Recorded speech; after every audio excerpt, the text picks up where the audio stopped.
مورینو و ربینو. همونطور که میدونید این هفته دو پاراشاییه، پاراشایی بهر سینای و پاراشایی بخوقوتای. در پاراشایی بخوقوتای در ابتدای پاراشا ما یه قانونی داریم که امروزه هم خیلی مهمه و لازم الاجراست. کلا قوانینی که توی بهر سینای و بخوقوتای نوشته شده اکثرش امروزه اجرا نمیشه، ولی در بخوقوتای دو تا فرمانه که خیلی مهمه. پاسوق میفرماید که وخی تکنه میمکار معمیتخا وخی تیمکن میمکار لعمیتخا او تیغنه میاد عمیتخا لو تونو ایش اتخیف. یعنی وقتی که چیزی میفروشی یا چیزی میخری مواظب باش که طرف مقابل را، برادرت را مقبول نکنی، سرش کلا نذاری، اصطلاحاً به قیمت بخری به قیمت بفروشی، کلا سر کسی نذار. بعدش دوباره پاسوق بعدی فرمانی میده که عین همینه ظاهرا.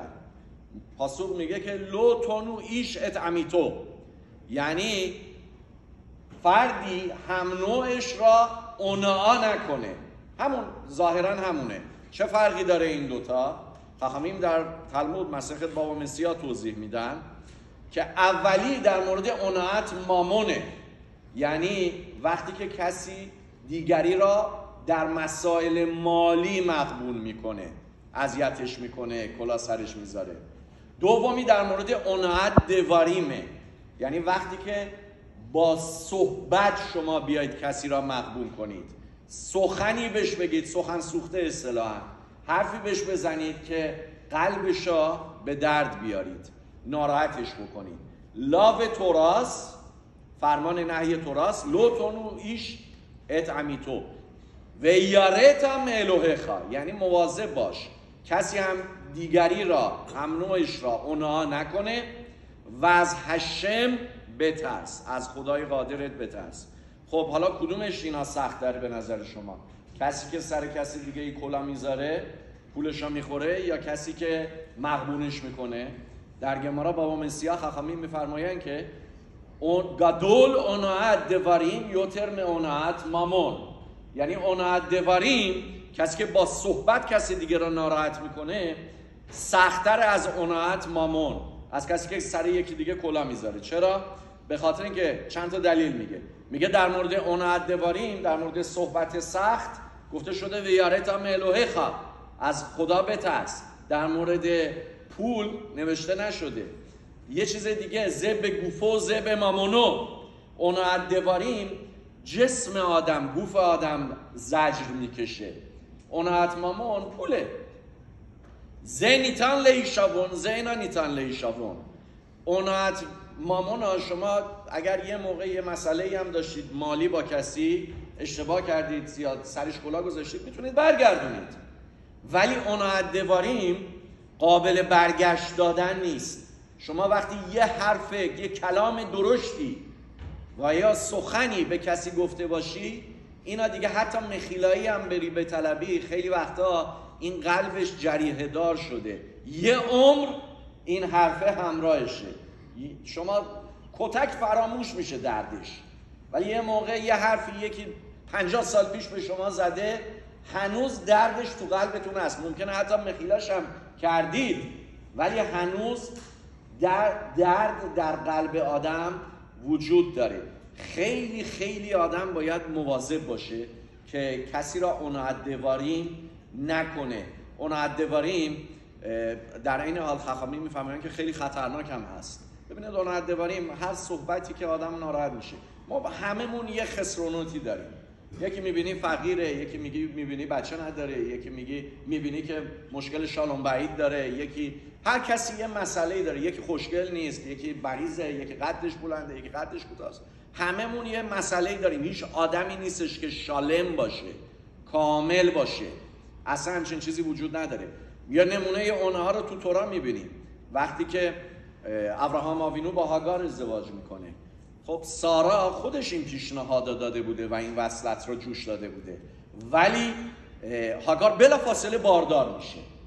سارا میفهمه که هاگار داره میگه که این ساراه این توخا که ورا، درونش مثل بیرونش نیست، خودش را داره صدقت نشون میده ولی واقعا اینجوری نیست. این یه عمره با ابراهام ازدواج کرده، باردار نشد، انین ایتبرتی میبیاری شنا.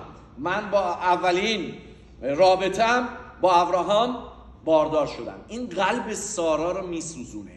از اون ور ما میبینیم در مورد شموئل عنوی، مادر شموئل، خنا و پنینا چندین بچه داشته. خنا با وجودی که صدقت بوده، نویا بوده، ولی باردار نمیشده و پنینا میاد اونو ادوارین میکنه، میگه تو بچه دار نمیشی و خنا قلبش میسوزه، دلش میسوزه، میره تفیلا میخونه به درگاه هشم. اینه که بعدن وقتی که هشم شموئل رو بهش میده میگه عد اقارا یالدا شیفعا، خنا 7 تا بچه میاره به غیر از شموئل با شموئل و ربت بانیم املالا. ولی هر بچه‌ای که به دنیا می اومده از برای خنا متاسفانه بچه‌های پنینا غلام میرفتن. اون ادواری ما خیلی باید مواظب باشیم. یه چیز دیگه هم خدمتتون بگم، نمیخوام طولانی کنم، و اون اینه که در مورد گر پاسوق خیلی بیشتر تاکید میکنه که مواظب باشید. لوتو چندین لاوه که گر یعنی گر صدق، در این حال غریب هم معنی میده. آدمی که غریبه، آدم اونعاش نکنه غریب را، حرفی بهش نزنه که ناراحتش کنه. پاسوق میگه وطم یدتم اد نفش اگر کی گریم ایتم برس میسرایم. شما نفش گر را میدونید چیه، شما روحیات و وضعیت گر را میدونید. کسی که غریبه چجوری تحت فشاره، چجوری ناراحته، چجوری سختشه. خودتون گر بودید، خودتون توی میسرایم گر بودید. خخامی میگن موم شبخا التمر لخورخا، یعنی خودت عیبی که داری یا به دیگری نگو، نرو بهش بگو تو غریبی، تو فلانی، تو اینجا مال تو نیست، اینجا تو مهمونی. نه، احترام بهش بذار، یه را نزدیکش بکن. چیزی که خودمون کشیدیم نباید جلو چش دیگه بیاریم، جلو چش آدم دیگه بیاریم. اگر خودمون اجبار کشیدیم، اونس کشیدیم، خودمون مشکلاتی داشتیم، یکی که تو اونسه رو نباید جلو چشش بیاریم. تو فلانی، تو بیساری. نه، خودمون اون درده رو داشتیم، اون درده رو تو خودت احساس کردی. اتم یدتم اد نفش اگر، تو خودت داشتی، حالا بارو خشم نجات پیدا کردی از اون درده. حالا میای گر اونها میکنی، میگه تو گری، تو غریبی، تو گر صدقی، تو اومدی. این درست نیستش. هیچ چیزی تو این دنیا دائمی نیست. اگر بالاییم انشالله همیشه بالا باشیم، اگر پایینیم نباید ناامید بشیم، بالا میریم. خخامی میگن گلگل و اخوزر با علم.